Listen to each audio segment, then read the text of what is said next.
guys, we do apologize. I was afraid that the copyright infringers, Mark Zuckerberg, got us again. But hit that like and share button. Let everybody know we are live here on the Startup Morning Show, because this is a segment that nobody wants to miss here, because we're going to talk some controversial stuff.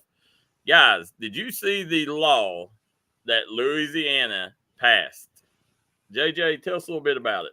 All right, let me pull it up. So apparently they've put together a law to where if you're a sex offender and you get convicted of a crime where you're, with somebody under the age of 13, they can castrate you now. Well, Bradley, I'll let you go first. What's your thoughts on this? Listen, I don't have any pity for child rapists. My thing is, I just, make sure that all the appeals process go through just in case, because, there have been some shady convictions over the years. But, boy, if all appeals are exhausted and all that, then go for it. I don't have any problem with it, man. Child rapists, they deserve to rot as far as I'm concerned. So I'm there with you 100% on this subject. I think they're the worst of the worst. Listen, whatever you want to do to them, do to them. But one thing that did pop in my mind when I read this: what about the one guy that is wrongly convicted? I'm right there with you. That was my first thought, was like, if you're going to put this law into play, just make sure that the evidence, like, there is absolutely no doubts in your mind. Like, you have, DNA, you've got the proper text messages being exchanged to prove that person, because I think there's a statistic out there that says, like, out of every 10 convictions, like 2 out of every 10 are wrong, or maybe 2 out of every 20. So, make sure that, because there's a lot of vindictive individuals out there that could falsely accuse some people and ruin their lives. And you talk about ruining lives. That's that'd be the ultimate way. But yeah, I'm right there with Bradley. Like, I'm not a fan of these individuals. Do what you got to do with them, but just make sure that the end is if there's somebody out there that didn't do something, like, make sure you got the At the end of the day, you better make sure you get this right, because if not, you're gonna have lawsuits upon lawsuits. And I commend Louisiana for doing it, because not a lot of states would have the guts to do this. So I commend them for doing it. But at the end of the day, make sure you get it right if you're going to do it, because this is something that it could make the world a better place. Because I promise you, a lot of them would think twice about doing that stuff if they know that this is the consequences. Well, and I tell you, I think as a prosecutor, you'd have to approach this almost like a death penalty case. I think that's how you have to look at it when you approach it, because this is a pretty big deal. And you're right. If they get one wrong, then that's a big lawsuit. And that's why I say you got to make sure you go through all the appeals, give everyone all that. But I'm like JJ, if it's a slam dunk, 100% irrefutable proof. If that happens to a child rapist, oh well, I'm not going to cry over it. Yeah, that's it. So let's go to something else that is definitely made me smile when I seen it come across the feed last night. Is Oklahoma is voting to teach the Bible in schools. So now that they're not voting, they've already passed a law to teach the Holy Bible in school. Louisiana passed a law. Again, Louisiana doing great things, passed a law saying that 10 commandments needed to be posted in schools. Guys, what's your thoughts on this? You want to go first, Bradley? Yeah.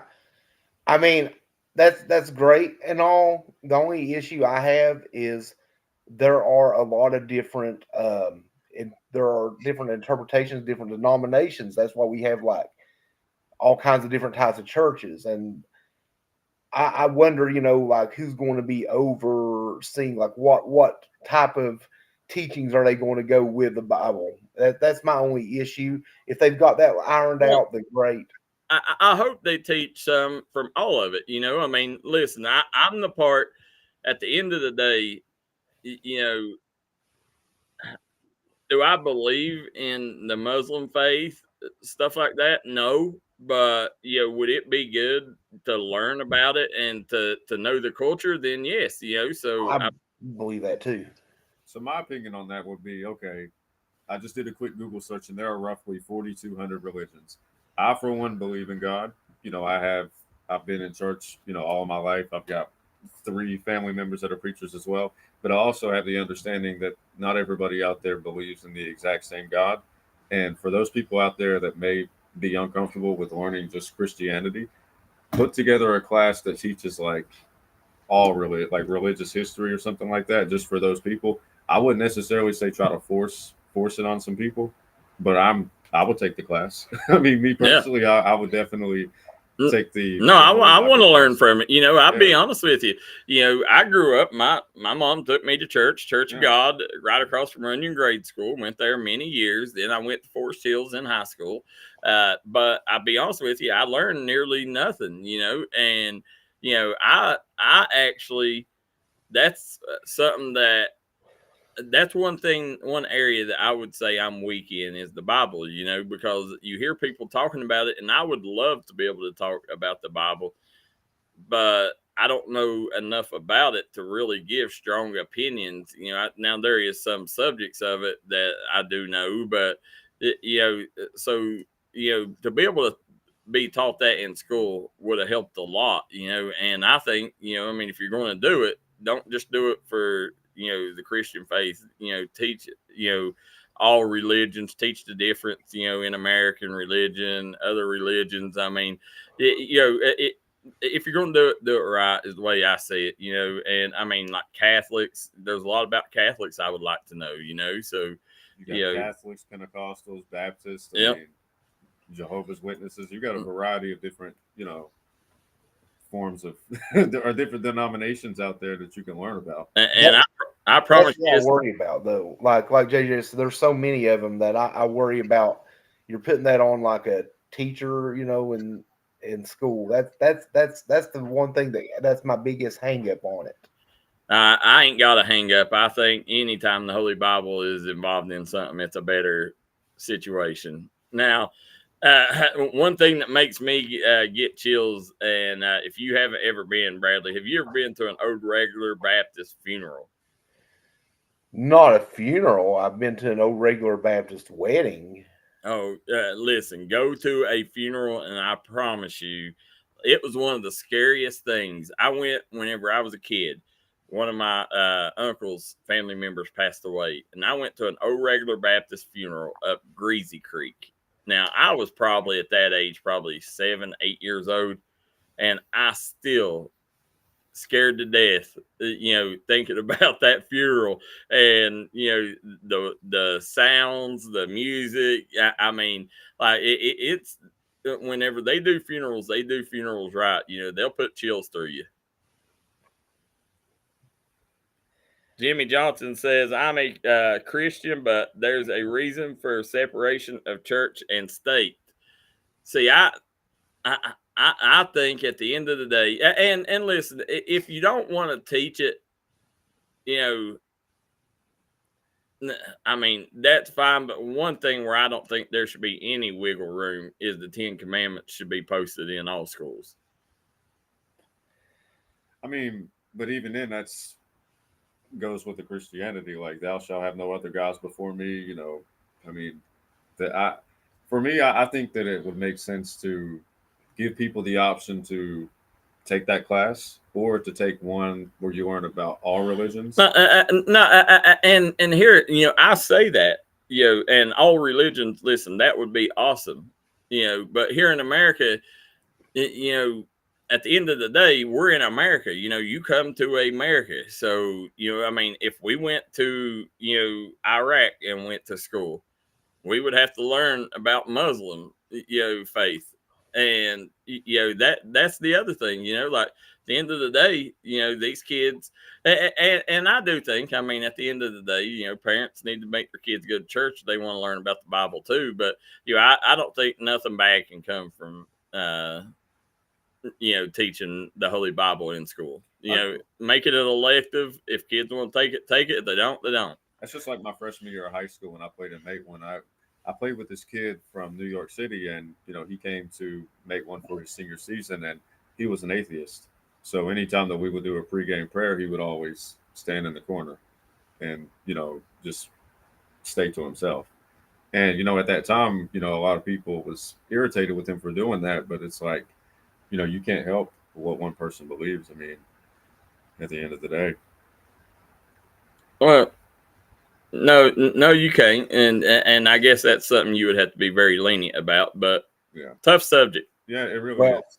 And I'm just looking at Jimmy Johnson's comments, and I do agree with you. He said America was founded by immigrants that all had different religious faiths, and that's one of the things. Part of the founding of the country, of this continent, where people moving here was for religious freedom. And I think it's a slippery slope when you kind of go down that. I do have my beliefs and all that, and I'm, but it's a very slippery slope when you do like one type, because what happens if someone else gets in and they want to push a certain type of thing that goes against your family's beliefs and all that? Like Darryl, as well as I do, even now around here, there are certain people who don't like other denominations. I find that to be ridiculous and silly, but it's true. Yeah, it's almost like it's kind of like politics. Like you've got your Pentecostals, you've got your Catholics, you've got your Baptists. I mean, at the end of the day, they all have the same belief, which is in God, but they just have a different way of, I just think it's a lot to ask a teacher to do that too, man. That's my thing too. Well, I honestly, I don't know. Jimmy Johnson, he brings up some good, he brings up some good topics there, and good, good, I guess, arguments, to not have it. But at the end of the day, I'm always going to support anybody that supports the Holy Bible. And, listen, we'll cross them bridges when we get there. But right now, this, you could make America a lot better place by putting Bibles in schools. I can tell you that. So that's my thoughts. Yeah. Now, moving on, as guys, a statement that I guarantee you neither one of you guys will agree with. Nancy Pelosi says Joe Biden should be put on Mount Rushmore. Said Abe Lincoln, Joe Biden up beside each other. What's your thoughts? What's he going to be up there for? Like, I mean, Abraham Lincoln, he was well known for, the helping free the slaves with the Civil War and stuff like that. So it's like, what is he going to be remembered for? Like 30 years from now or 40 years from now, like what is his legacy going to be? What y'all's thoughts on it? No. I mean, Nancy Pelosi just needs to retire, man. That's my thought on it. That's just stop. I mean, like, even if someone thinks Joe Biden was a good president, he's not done enough in 40 Mount Rushmore. But come on now. Were you a founding father? Like, what was the significance of what you did? Like, what was, every single great person that's on that Mount Rushmore was, you can look up what they've done, and it's a big part of what made us what we are today in America. If you wanted to add someone, there are many other presidents from the past that you could move in way before Joe Biden. Well, and actually, every year they get a group of governor scholars together, and they rank the presidents from worst to least, or best to least. And Donald Trump was the last president on that list. I mean, they've done that list for since he's been on there for the last couple of years, he's been consistently rated like one of the lowest. Dead last, or I'm a huge Trump fan. But I can't really argue with it because, I do think that he's doing great things, but, nothing, really went through during his time in office that you could, tack to him. Now, I do think that, he put a lot of stuff in place, that a lot of people may not know. But here's the other thing. Listen, you aggravated the piss out of the guy while he was in office. He was having to fight felony cases every single day. How could he get anything done whenever people won't leave him alone? And his personality. So anytime somebody has something negative to say, he's not going to let it go. It doesn't matter if it's somebody on the street, that a complete stranger. Like, he's going to let it be known. Like, if you say something about him, he's going to have a response for it. But I think that another thing you have to look at, Darryl, is I believe the Democrats had control of the House of Representatives during his tenure. So in order for him to get anything passed, there's a process that you got to go through. You got to go through the House of Representatives, you got to go through the Senate, and then it's got to go to the president's desk. So even if he had a lot of things that he wanted to go through, if you don't have proper control everywhere, you can't get stuff done. Jimmy Johnson says that is a very accurate list then, and he must not be a Trump fan. Oh, he's the one that. Oh yeah, he's voting for the other one. That's one thing me and Jimmy disagree on.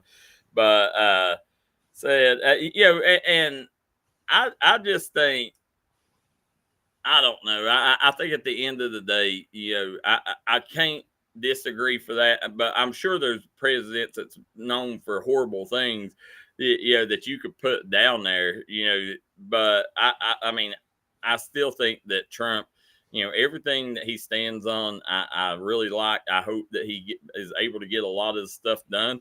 And I know right now, one of the things that, one of the good things is something else. One of our topics is he's cracking down on these big tech companies and how they're controlling folks at home. Like Google. Congress just passed took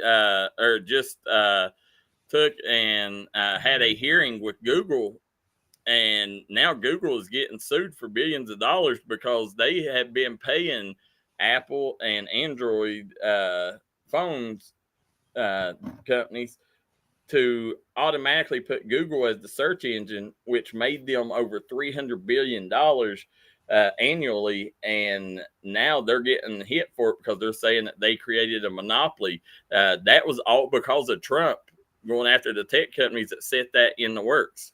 That was $300 billion? $300 billion annually. Annually? Jesus. That's even, That is absolutely insane. I don't want to say too much because I do know one of the lawyers for Google, so for Microsoft, I should say. So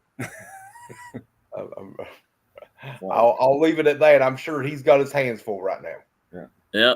Now, Jimmy Johnson says, did I see the Sports Network or that I tagged you in yesterday? No, I didn't see it. I'll go look. Yeah, look it up right now. Yeah, I'll go look it up, check it out, Jimmy. But as we're sitting there, though, and that's stuff that Trump said in the works that people don't give him credit for, So, shout out to him. We'd like to hear your thoughts on it in the comment section below. We're going to take a quick commercial break.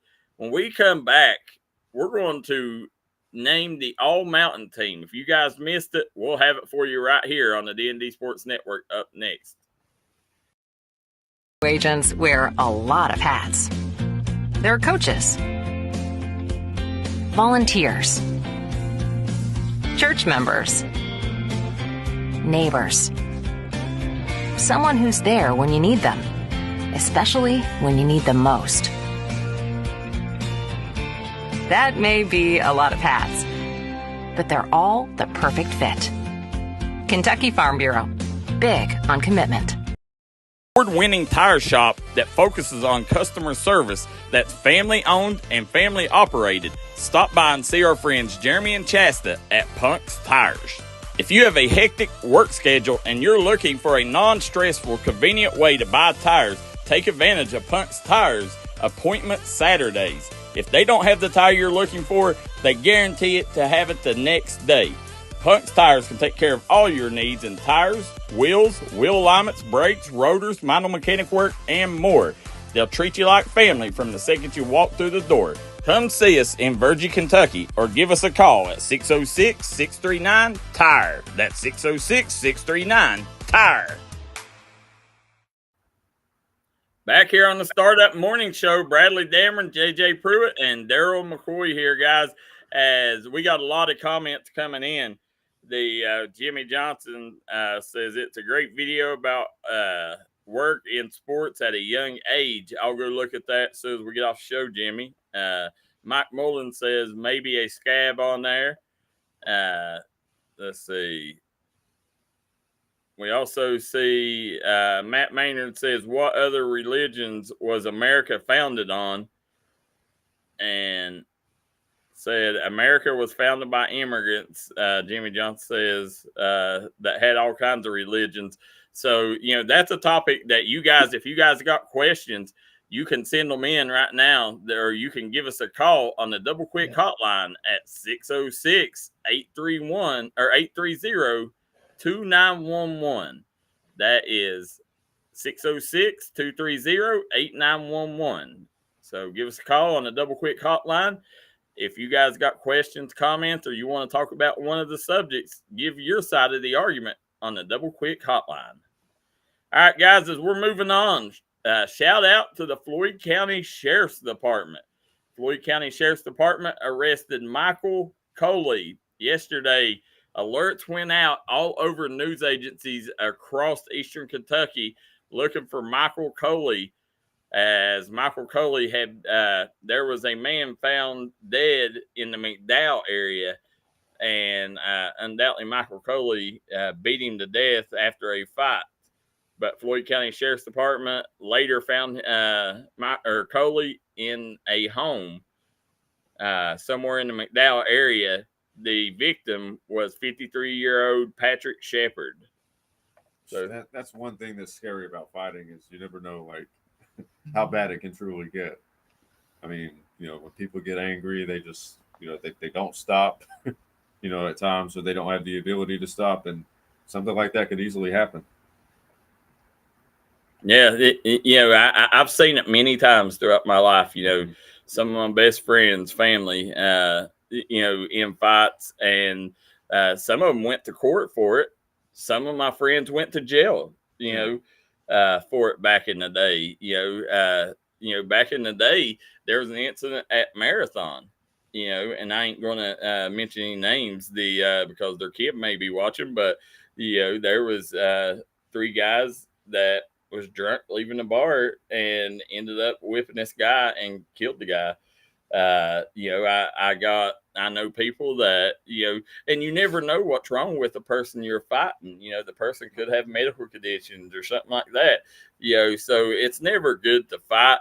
But, and I've had friends whenever I've sat there and, I've been right there watching, my buddy fight many times, and, you actually feel sorry for them and end up leaving. I remember one time, they threw a guy in the back of a truck that my buddy beat up, and I thought he was dead. Yeah. And luckily he ended up coming about. But it's scary, man. That's why unless you have to, and you're put in a situation where you're going to be harmed, then or a family member or something like that, then try to avoid it. Absolutely. I mean, and as you get older, your body doesn't hold up the way that it used to. And I remember one time, this place that I used to go shoot pool at, there was this one older guy that I used to regularly play with every single weekend. And one weekend he got in a fight with somebody, and somebody picked him up and body slammed him, and his head or his back landed wrong and it hit the pool table, ended up paralyzing the guy. Yeah. Yeah. So, I mean, you just never know. And I mean, life is too short. I mean, if you can resolve a situation just by talking it out, I mean, there's nothing good that can really come from fighting. I mean, somebody may not have the best health insurance. They get hit with a really big bill. Somebody goes to jail. Somebody gets murdered. I mean, there's a lot of good. There's not a lot of good, but there's a lot of bad things that could happen from fighting. I mean, I agree, and that's the situation. From what I read, this man actually lived in Louisville, and they're still trying to maybe connect him to cases in Louisville to where some people may have been beat to death on a walking trail or something. They're trying to connect that guy to that in Louisville. So like a serial, something, or that's so definitely interesting there. But it's a very tough situation, and that right there, you never know what led to the argument. But now there's a guy that's lost his life, and there's a guy, another family that's lost a loved one that's be going to jail. So tough situation there. But all I say is clean it up if you can. Cross Taylor tuning in, and you talk about getting OJJ. I'm like the old Toby Keith song. What is it? I'm not as good as I once was, but I'm as good as I've ever been. But as we're moving on, guys, all mountain team yesterday released in baseball. Don't know if you guys got a chance to check this out, but check out the first team all mountain player of the year. Let me get the scroll off there. Goes to Dylan Thompson of Pikeville. And listen, this wasn't even a question. Like, he was far and above the best player in the mountains this year. Isaac Duty was the captain of the first team. Then Gage Logan of Hazard, Chase Varney of Belfry, Bash Ryan of Pikeville, Chase Priest, Johnson Central, Braden Hall of Pikeville, Brock Horn, Paintsville, Jaden Huff, Knott Central, Bodie Bentley, Shelby Valley, Connor Lackey, Tug Valley, Matt Welch, Prestonsburg, Isaiah Stanley, Pikeville, Caden Crum, Pike Central, Eli Fletcher, Lawrence County, Sam Wright, Pikeville, Bo Thompson, Man, Jonah Atkins, Belfry, Nick Kidd, Prestonsburg, Tanner Perkins, Perry Central, Grant Stratton, Spring Valley, Braxton Messer, Man, Ivan Miller, Logan, Braden Shepard, Johnson Central, Coach of the Year, Shane Simpkins. Bradley, before we move on,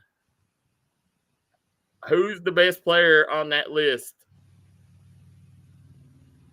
And did we get it right? I think you got it pretty right. There's always going to be arguments. I mean, the best player on that list is the player of the year. Yeah. I mean, and Dylan Thompson, I think that's also right. And remember, guys, this is also how they performed this year. Maybe someone will go on to college and have a better collegiate career, but just right now, I think Dylan Thompson is the one.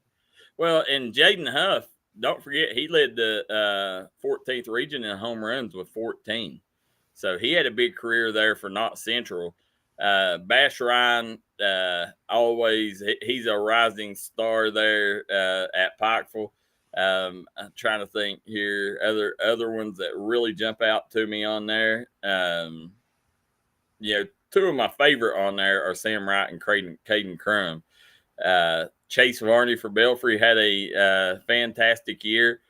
Isaac Duty, if Dylan Thompson wouldn't have got player of the year, Isaac Duty probably would have. So, no matter what, that was probably going to a Pikeville kid. So as we move on here, let's look at the second team. Caden Allen is the captain from Prestonsburg. Had a huge performance in the region tournament. Was the best player on the field against Johnson Central. And anytime you can say that, it's huge.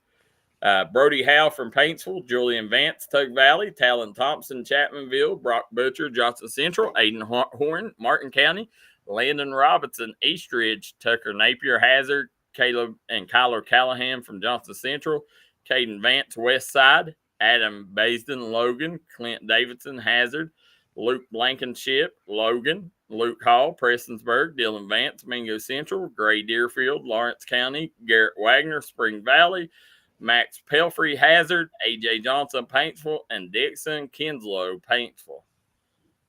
What's your thoughts there? I'm not really familiar with a lot of these players, so I think that Bradley will be the one that has to educate me a little bit. I think it's a really good list. I will tell you, I don't know who you would take off the first team, but I'm looking there at Caden Vance at West Side. The man batted around almost 500 this year, and playing against some pretty good competition in West Virginia. Yeah, the name, whenever I'm sitting here looking right now, the one that really, pops out to me and probably should have been on the first team is Garrett Wagner from Spring Valley. That's a tough one too. That's the thing though. It's razor thin, right? Like, yep. Like I may look at one and go like, I think this kid, but it's not like, but it's not like I can look at that first team and go, well, that kid needs to go. So it's kind of who do you take off? Right. Yeah, that's the question. So as we're sitting here, moving over to the third team, Lincoln Taylor, captain from Shelby Valley. White Pence, St. Joe. We seen him in the final game put Tug Valley out of the playoffs or out of the postseason. So White Pence put on a show there for St. Joe. Caleb Mouton, Pike Central. He's a catcher for them. Andrew Topping, Chapmanville. Cameron Kelsey, Johnson Central. Braxton Davis, Lawrence. Shane Blair, Paintsville. Jonah Hicks, Pike Central. Jonah Hicks is a kid that could have easily been up on second team too. Had good numbers. Logan Prater, Wayne. Austin Smith, Tug Valley. Jace Martin, Floyd Central. Barrett Hunter, Prestonsburg. Bryce Hagee, Belfry. Luke Stratton, Paintsville. Dante Davis, Belfry. Ethan McCarty, Johnson Central. Aaron Blankenship, Mingo Central. Nolan Wooten, Perry Central. Quentin Williams, Letcher Central. Damian Cheek, Martin County. Brody Johnson, Shelby Valley. And Eli Cottle from Belfry rounds out the third team, guys. And as we're going to move on here, I'll throw up, I ain't going to go through all these names, but I'll throw the graphic up as we're talking about it. And there is your all-mountain team. If you want a better look at this, you can go to D&D Sports Network on Facebook. We posted it yesterday, and you can see all the players that made the all-mountain team 2024 D&D Sports Network all-mountain team for baseball. Congratulations to everybody. I mean, that's a prestigious award to be able to get on one of these teams. I mean, regardless of whether you're on the first team, second team, or third team, I mean, it's still and what people don't understand, and college recruiters, they understand it. Like if you make the D&D all mountain team, you're a player because our coverage area, we got 400 more kids than any other media outlet. So, if you make our third team, it's a heck of a lot harder to make our third team than it is somebody else's first team. I mean, that's the difference in making a D&D team and making your local newspaper's team. Absolutely. So, I mean, Jimmy John says it's great how much more talented that all players are in every sport across Eastern Kentucky and West Virginia, and now compared to years past. And I agree. In years past, in the state of Kentucky, you might have 6 basketball players that could play Division I ball. Nowadays you go to EKU camp. There was 6 at the EKU camp that's going to play D1 ball. I mean, it's just that Kentucky and West Virginia has took a huge step forward in all sports. And on the athletic playing field. And it's about time. Yeah.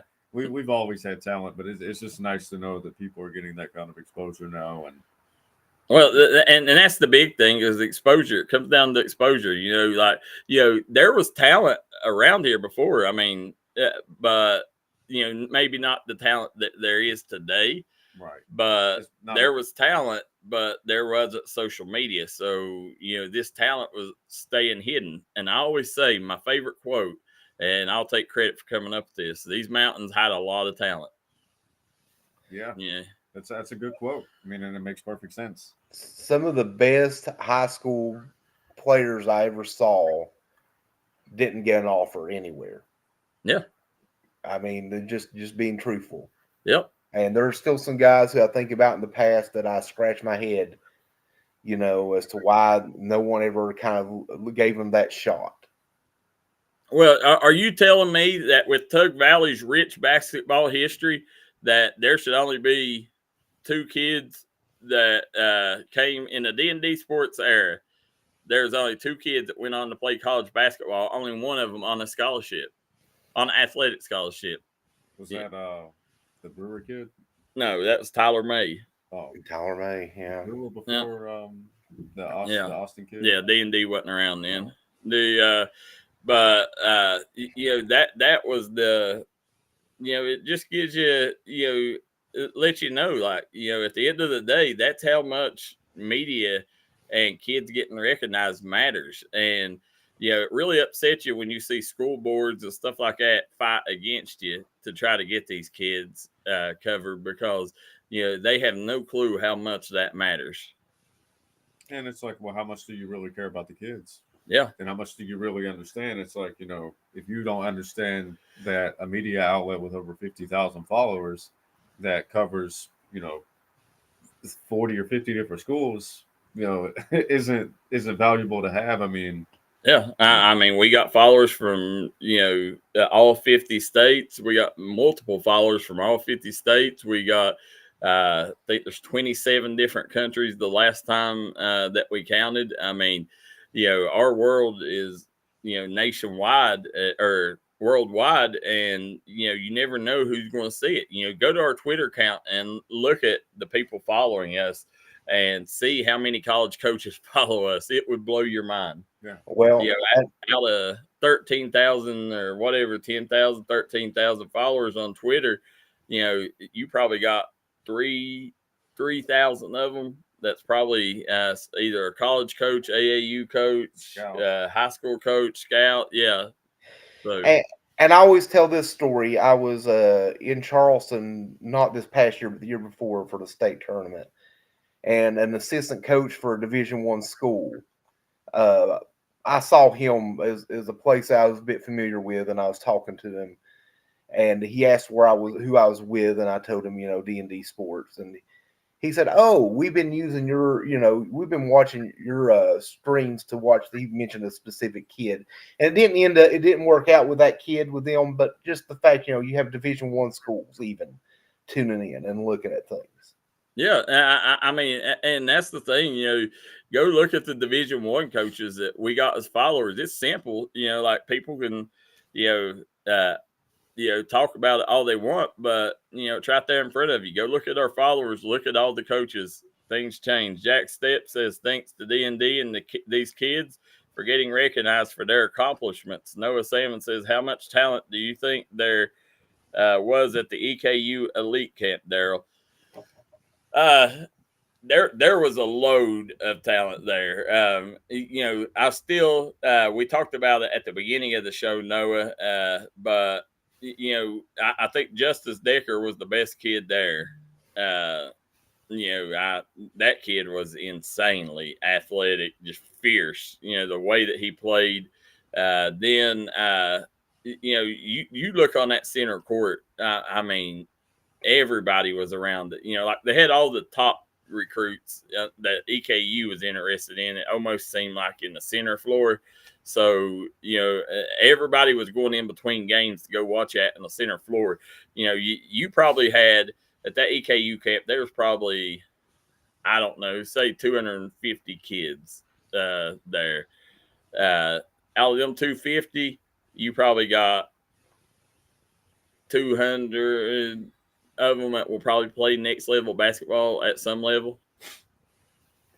Did you say 200? Yeah, they or that will get offers. I don't know that they all will go, but I mean that's still seems like a pretty big number. Yeah, there was a load of talent there. Yeah. Now, as we're moving on here, we guys, do you know what Neuralink is? Neuralink? Yeah. I've heard of. Do you, Bradley? I do know a little bit about it. Neuralink is basically a chip that they're putting in people's brains. They just found their second candidate for it. The first one was put in a quadriplegic guy that was he ended up getting in a car wreck. A drunk driver hit him and got in a tragic car wreck, left him as a quadriplegic. But this is basically a chip that goes in your head, and it's allowing people like that to take and still like browse the internet and do stuff that they couldn't do, that they can't do because of certain handicaps. So basically, like if he sits there, the guy that's got it in his head, if he thinks about like, okay, I'm going to move, I want to look up, who won World War II, and it's basically a chip that they can think about it, and it'll pop up on their computer, their PC, what they're thinking. I think that's really cool. And what about the dude? Remember Stephen Hawking? Yeah. did he have some kind of technology that was similar to that, or? His wasn't that far advanced. No, his was more like he would use his eye, Yeah, be able to look at things, and he could say some phrases. He basically would type out messages with his eyeball. I don't know if he actually had a way to actually browse online, but yeah. Elon Musk is the owner of Neuralink, and he is he's afraid the AI will end up really affecting this in a bad way and making it to where it's going to affect the way that they bring up stuff. But this I'm kind of torn. I don't know. I mean, on just face value, I like the ideal, but I could see a lot of problems coming from it. And where does this say that we're going in the world? I mean, what's next? Will everybody have one of these in their head and they can just think stuff and be like, Well, that reminds me of this TV show that I was telling you about called Black Mirror. And there's an episode, it's an anthology series, and every single episode focuses on a different form of technology that we could see in the future and how it could affect us daily. And one of the episodes, basically, the people that lived in this episode, they had like a chip that was in the back of their ear or the back of their neck. And basically, what they could do is they could see like moments from the past, and they could, relive them over and over again. But if that chip was removed, like all those memories would be gone completely. So it kind of reminds me of that. Like, we're headed towards the world of Black Mirror. If anybody's familiar with that show, yeah. I'll just say this: I don't want anything implanted in my head. Although if I was a quadriplegic and had all those limitations, I may think differently. So that's kind of where I am with it. Like, I personally wouldn't want that right now.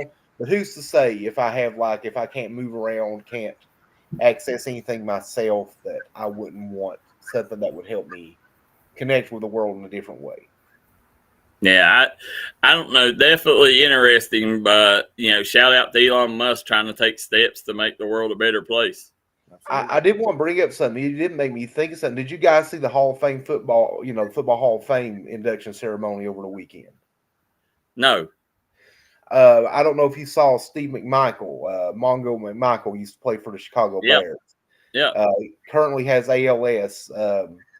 It made me think of that when you were talking about Stephen Hawking and all that, because he was he's using a similar type of device to communicate, but just this whole thing where he had teammates, his wife, family all around. They actually took his gold jacket and his Hall of Fame bust to his home to be unveiled there. They made that ceremony.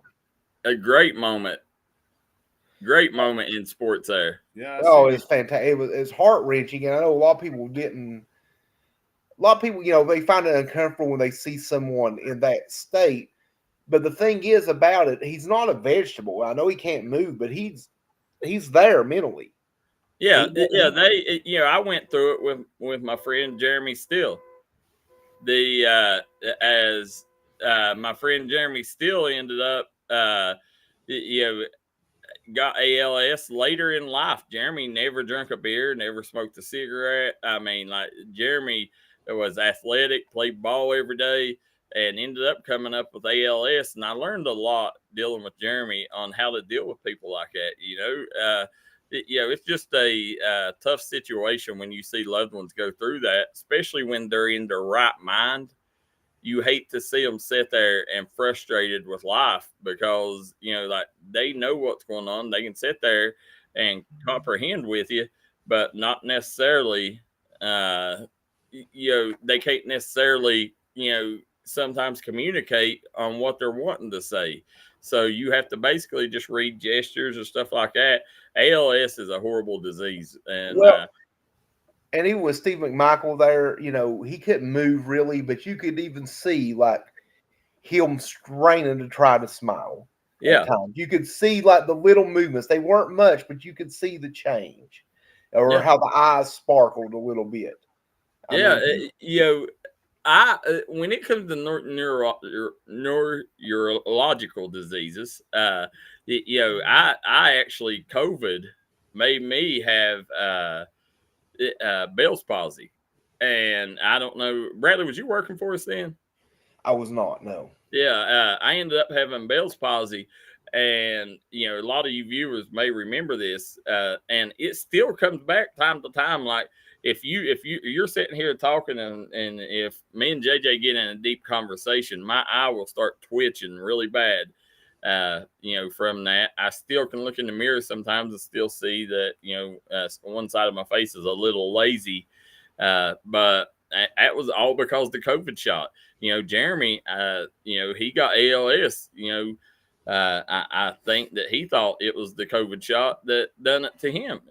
So I every day I worry about that COVID shot and taking it. I do. I mean, it's on my mind every single day. That's the one regret I got in life is taking that shot. I have mixed emotions about it. I mean, because my mother, she got COVID a couple of years ago, and even to this day, like she still struggles with tasting and smelling. So it's like, I mean, but the COVID shot, it didn't stop you from getting COVID. It just the symptoms, may have been a little milder, but it was tough, man. I mean, I took the first and the second shot, I think the booster, and luckily I took the Pfizer and not as much complications coming from it. But when I went to the emergency room that day, my wife thought I was having a stroke, and we was at Billy Ray's in Prestonsburg eating, and I went to take a sip of pop, and like I couldn't, it was just falling out of my mouth, and I couldn't hold the straw. I went to grab a fork, and I thought I was having a stroke, but it was on the opposite side. And she rushed me to the emergency room, and they done a code red. People thought I was having a stroke. Well, the doctor come in there, and as soon as the doctor looked at me, he said, "Have you had your COVID shot?" And I said, "Yeah." And he said, "Cancel that code red." Said he's got Bell's palsy. And the doctor told me, he said, I can't technically tell you that that's where it come from because we don't have anything to prove it, but said that's where it come from. So I really hate that. I mean, I wonder sometimes because I took two different shots. I took the Johnson & Johnson, and that's the worst one. I took the Novavax as well. But I chose to take the Johnson & Johnson. I mean, I did a lot of research on the other ones, and I just come to the conclusion that one was the one that was going to be best for me. So you done research, and you still come up with Johnson & Johnson. Absolutely, yeah. That was by far the least tested one. And the amounts that they was putting in it, it was insane. Like they wasn't even, they was putting like all these shots into one. And that's why Johnson & Johnson is having so much complications from it. I don't know how you could do research and come up with that as the best option. I mean, for the simple reason that the research that they have was, 5 out of so many millions of people ended up having, issues or side effects. But for the most part, I mean, it was a traditional vaccine. Like the ingredients that they used and the method that they used was more from the 80s versus these new technology that could potentially alter your DNA, and plus it was just one shot as well, and I just thought that it was best for me in that situation. Well, I just say this, I just put my trust in the Cleveland Clinic, and I used their advice, and I did what they said they thought was best. So I probably wouldn't be here now if it wasn't for them, so I don't have any regrets. There you go. But that's definitely my biggest. Guys, we're going to take a commercial break. Come back. Last segment. We got a load of stuff to talk about. Come right back and join us here on the Startup Morning Show. For an award-winning tire shop that focuses on customer service that's family-owned and family-operated, stop by and see our friends Jeremy and Chasta at Punk's Tires. If you have a hectic work schedule and you're looking for a non-stressful, convenient way to buy tires, take advantage of Punk's Tires Appointment Saturdays. If they don't have the tire you're looking for, they guarantee it to have it the next day. Punk's Tires can take care of all your needs in tires, wheels, wheel alignments, brakes, rotors, minor mechanic work, and more. They'll treat you like family from the second you walk through the door. Come see us in Virgie, Kentucky, or give us a call at 606-639-TIRE. That's 606-639-TIRE. best pizza and pasta around. Stop by Conley Brothers Giovanni's in Prestonsburg, Kentucky. Right now, Conley Brothers Giovanni's now has a new drive-thru for your convenience. Great deals, great service. Conley Brothers Giovanni's, proud supporter of all mountain athletes.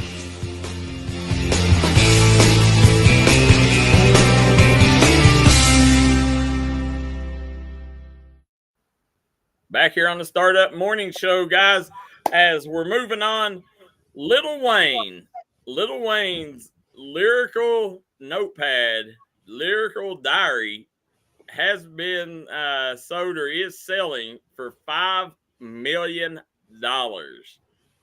First of all, is that ludicrous? And second of all, is there any piece of history, music history, that you guys would pay $5 million for? Okay, so with the Lil Wayne situation, he's been around for since 1999, when his first album debuted, and a lot of people regard him as one of the best rappers ever. I mean, to me, no. I mean, it's subjective. I mean, it depends on who you like. No, but there's a lot of people out there that would consider him one of the all-time greats. I mean, he has thousands of songs on his resume, and he's put a lot of rappers on that. Drake was one of the guys that he put on. So, I mean, for me personally, I mean, I could see somebody in Saudi Arabia or some rich billionaire wanting his notebook. But for me, if I was going to pick a piece of memorabilia, I would probably go with maybe Michael Jackson's Thriller jacket. That would probably be one of the most notable things that you could have. Yeah, Jimi Hendrix guitar, one of Kurt Cobain's instruments. Well, let's see what Bradley would. All I'm saying, first of all, I'm going to say I can think of a lot better things to spend $5 million on than anything. But let's just say, pretend I'm Bill Gates rich and it doesn't matter. Then, I still wouldn't buy Lil Wayne's lyrical diary. I mean, listen, is it going to blue book for $5 million? That's my question. Oh, no. I mean, even like I understand Tupac, Dre, even Snoop now, Eminem, he was kind of a, I guess he'll always go down in history, and say it, for it not, whether you like it or not, he's a white rapper. So that's why he's a bigger deal. Yeah. Like Lil Wayne to me isn't on them rappers levels, he was the first when it come around, like, his early stuff, he was around, then, but then he started getting into a lot of the auto-tune stuff. And, I just, at the end of the day, I don't see Lil Wayne on that level. And I don't see any way that his lyrical diary, it's not like he's Prince or Michael Jackson. No way it should be going for $5 million. Well, I would also say this, the rappers that you mentioned are people that you think are the best and that I think are the best as well. But there's somebody out there 20 years from now that's going to look at Lil Wayne and be like, there ain't. That's my guy. No, there ain't. Yeah, nobody will look at Lil Wayne and say he is the best. If you Google top 10 rappers of all time, Lil Wayne's name will most likely pop up. He won't be. Google it. Let's Google it right now. I'm just saying, if I had to spend $5 million on anything, it'd probably be the piano that Freddie Mercury used when he was in, when Queen was about in the 70s. That would probably be something more with me. 5 rappers. Lil Wayne, it says, is 1, 2, 3, 4, 5, 6, 7th. See? In top 10. Yeah. Now, they got 50 Cent, Snoop Dogg, all Ice Cube, DMX, all ranked below him, which is ludicrous. Dr. Dre, Busta Rhymes. Wow. I'm gonna give you my best analogy. Okay, every couple of years, Rolling Stone will always release a list of the top albums of all time. Like they have a list of top 500 albums. Okay, if you look back in 2010, 2011, if you look at the top 10, it's like the albums are Beatles albums.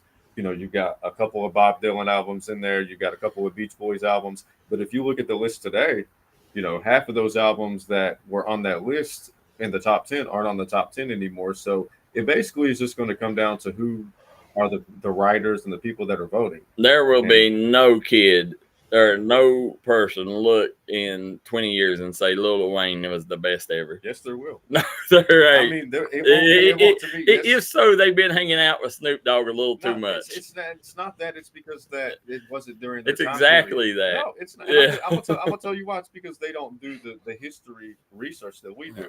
Like whenever I was younger, there were artists that was out there that you ain't got to do research. Yeah. Google Tupac. But the thing is, like, people aren't just have ears. Yeah. I mean, I'm just saying, like, 20 years from now, my little nephew, whenever he's 16 or 17 or 18 years old, all he's going to know is the people that he's listening to on the radio. And that's probably complications from the COVID shot that would make you think that. No, it's simple facts. Like, trust me, if you were to ask, like, if you wouldn't have give your son a history lesson on who you think the best artists are, he's probably not going to know half of them. So it's just going to come down. But I'll tell you what, he would know. Lil Wayne, if he listened, he'd be like, nah. Hey, not the best ever. He's good, but not at best ever. I wouldn't say that. I'd say there will be people out there that put him in the top 10 or top 5. Did you know that Lil Wayne has his own brand of rum and that Dave Chappelle is a big fan? I know that because I know that because I saw Chappelle last year. And what's it called? Scissor? I can't remember. I remember looking it up at one point because he was talking. He was handing it out to people in the front row and was like talking like he said this is the stuff that Lil Wayne makes. So when I went home, I had to Google it because he locked up our phone, so we couldn't Google it there. I probably would have been like, yeah. I remember that. I've got one for you. So Kanye West's Yeezy Air prototype that he wore at the Grammys in 2008 sold for $1.8 million. So if one of his sneakers can sell for $1.8 million, you're telling me that somebody's lyric book wouldn't sell for at least $1 million? I mean, there are people out there that are crazy enough. Yeah, but that's $5 million. You're saying that. I mean, I could see that. I could really see somebody buying that. I really could. It'd have to be somebody that has so much money that they just don't know that they just want to throw it away. Yeah, pretty much. But I could really see that.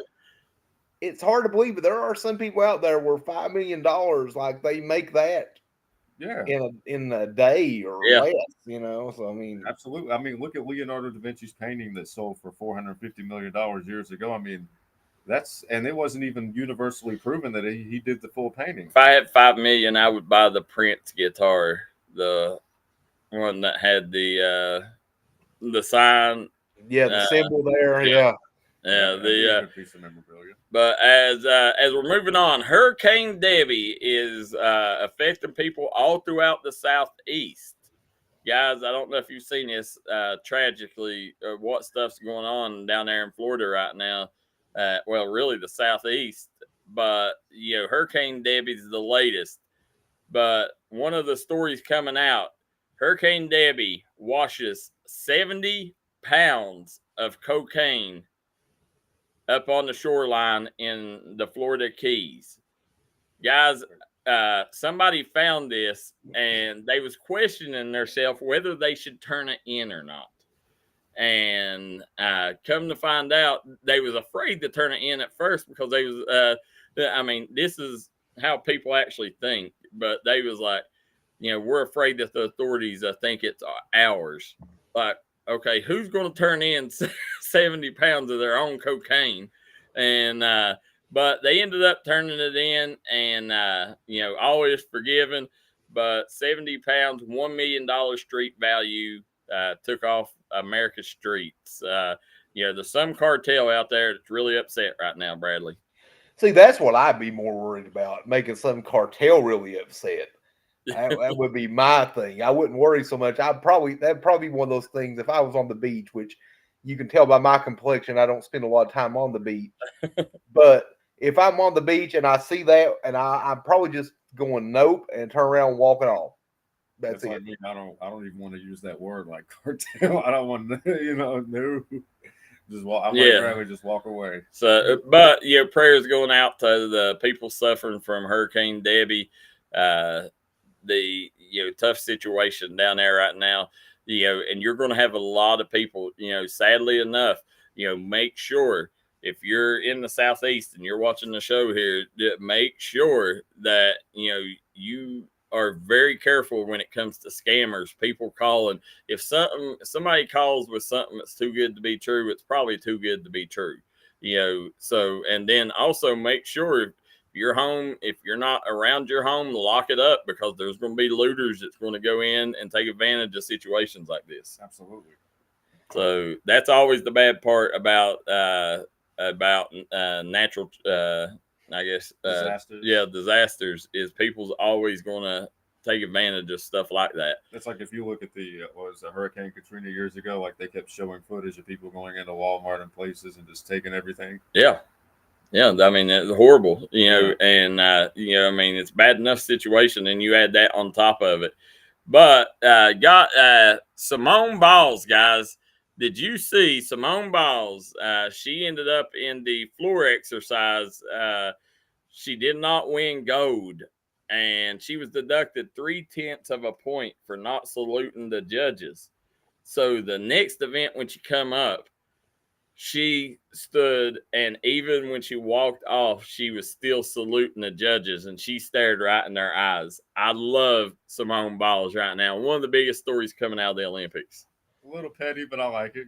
I love it. Yeah, absolutely. What do you like, Bradley? You like it, love it, hate it? I love it. And I tell you, I don't know. Do you know the comedian Brad Williams? Yeah. Yeah. He's been all over social media. Simone Biles, due to her height, would be considered a legal dwarf. So he is basically claiming her as one of his people. That's been his big thing lately, because she's 4'8". But man, she is one of the best athletes out there. Yeah, how could you say anything bad about her, man? I seen yesterday a TikTok of whenever she was performing, and it had the view of the other girls in the background, and you could just see the look of defeat on their faces, like, we know that we're about to come out of here with silver or less. How am I going to go after that? No, they're competing for silver. Yeah. So it's like, how do I follow up that performance? September 14th, Nelly coming to Pikeville, to the Expo Center. Guys, September 14th. Are you excited? That will be. I've only been to one concert, but that would definitely be one that I would want to attend as well. I have never heard one single bad thing said about a Nelly concert. Bradley, you going to Nelly? I am not, Darryl. I am not going to Nelly. They do have a good concert coming up at the Expo, but I saw that band in March, so I don't feel the need to go again. Who's coming up that you want to see? Oh, Godsmack's coming up. Oh, okay. Yeah, but I saw Godsmack. I covered Wayne's girls opening round game, the state tournament in the morning. That's a game where Addie Adkins hit 8 3-pointers and turn around that evening, and I was in another part of the Civic Center, not exactly covering a game. So, well, as you're sitting here, September 14th, I am stoked, and I would pay $5 million for Nelly's before I would Lil Wayne's. Fair enough. Yeah, I know a lot of Lil Wayne songs, but Nelly, he's got a lot of good hits too. I mean, and how many people? Here's the over under. How many people do you think in the stands will have a Band-Aid on their cheek? How many? I don't think Bradley gets how many people's attending the concert? Let's say hypothetically, what? Say 15,000. 15,000 people at least. This is more my speed, but anyway, at least 200 or 300 of them. I'm gonna say there'll be 1,000 people at the Expo Center have Band-Aids on their cheeks during the Nelly concert. I'll have mine ready, my little miniature one. Yeah. I'll have my headband as well, tilted to the side slightly. Yeah. Nelly is probably one of the most prominent artists on my playlist. So as we're going to hear Pothole of the Day, sponsored by Punk's Tires. Pothole of the Day, this beauty was deep. As you could see right there, guys, it is 3 layers deep. That's a 3-story pothole, and it is found on the River Road right there in front of Walmart in Pikeville. The road next to the river where you go from Texas Roadhouse to Walmart. That baby is right there. It's affecting people's tires every day. Yeah, broke my ankle trying to get down there. Yeah, I took a picture of JJ in the pothole, Bradley. I'll show it later, but it was knee deep on JJ. Yeah, it's pretty bad. I mean, Now imagine your car hitting that thing, Bradley. My car has hit a pothole like that. The cost of it was actually a tire. Yeah. But I mean, you know where you can get that tire for cheap replaced? Where, Darryl? Where can we get that? Punk's Tires, located in Virgie, Kentucky. Jeremy Pinson knows tires, and he knows customer service. Go see our friends at Punk's Tires for all your tire needs. Pothole of the day, guys. Get that fixed, guys. Pike County, do better. And I don't know if that's actually a county road. That's probably whoever owns them plazas there. Yeah. But, listen, you got to get that fixed if you want people to come visit your businesses. Jeremy Pence says, I hit it the other day. He said, need a tire or a wheel alignment after hitting it. Said, give Punk's Tires a call at 606-639-TIRE or 606-639-4522. That man knows tires. Yes, he does. So as we're moving on here, guys, we was talking about Elon Musk, Elon Musk, we talked about the Neuralinks and the good things that he's doing there, but he's also under fire. Elon Musk is coming under fire because of a Twitter chat bot that he has placed in Twitter, or now called X, where it is giving misinformation about the election, about election deadlines and more. Guys, do you actually believe Elon Musk is the only social media site that's doing this? No. I mean, I believe every social media website that you go to is going to be, they're going to have plenty of false information on there. It's just a matter of you doing your research to make sure that information is accurate. Yep. I'm the type of person, like, if I get on Facebook and I see something, me and Darryl talk about this all the time. Like, he'll show me different articles that he found, and the first thing I'll say is, like, where did you find it from? And if he tells me Facebook, I'll say, well, where's the source at? Like, when you click on the link, and then I'll go to Google and I'll start doing more research. So, I mean, but a lot of people don't do that. No, I don't. I look at it and I'm like, the average person is just going to look at it and say, oh, I saw this on Facebook today. Yep. Is this true, or this may be true? But I'm somebody that goes a little more in depth. Well, and as we see, I don't know where you guys stand, and we'll go into that tomorrow about the latest stuff coming out about the boxer in the Olympics, and I'm going to see tomorrow if it changed your guys' minds on the situation. Mm-hmm. But as guys, also want to remind people, Cam Roberts, again, he has done it again, guys. Don't know if you guys seen this, but Cam Roberts wins the Battle of the Bridges shooting a 66. Guys, I told you, this kid will be in the PGA sooner than later. Bradley, it's been a long time, maybe Davy Jude, since we've seen a golfer like this come out of the mountains. Yeah, and he's already a Coastal Carolina commit. I mean, he's ready to take that next step, and really exciting time for Cam. And it seems like every week, right? Every week he's doing something great. Yeah, and I think he's just a sophomore, right? I would have to double check on that, but I think he's a sophomore. I'm not 100% sure. Also, guys, before we get off, Jaden Stewart from Pike Central picks up another offer. This one from Bethany College, Bradley. Huge deal. Jaden Stewart's third offer now. Kids picking them up left and right. He is, and he's going to only get more. This is the third, but not going to be the last. Yeah, I got to applaud him. Like, that's, I can't say how happy I am. And I'm like, Bradley, he's going to continue to get offers. I mean, I'd say he'll probably have close to 10, maybe even more by the end of the year. Prestonsburg football coming up, grades K through 5. This is today from 5:30 to 8:30. So if you got a young camper wanting to learn the game of football, take them over to Prestonsburg football camp this evening. Go tell them you seen it here on the Start Up Morning Show. Guys, that's going to conclude today's show. Want to thank everybody for tuning in. JJ Pruitt, Bradley Dameron, Darryl McCoy, guys, means the world that you start your mornings here with us every morning from 8 to 10 a.m. Hopefully you learned something, and hopefully you guys taught us something. But until then, till tomorrow morning, good day.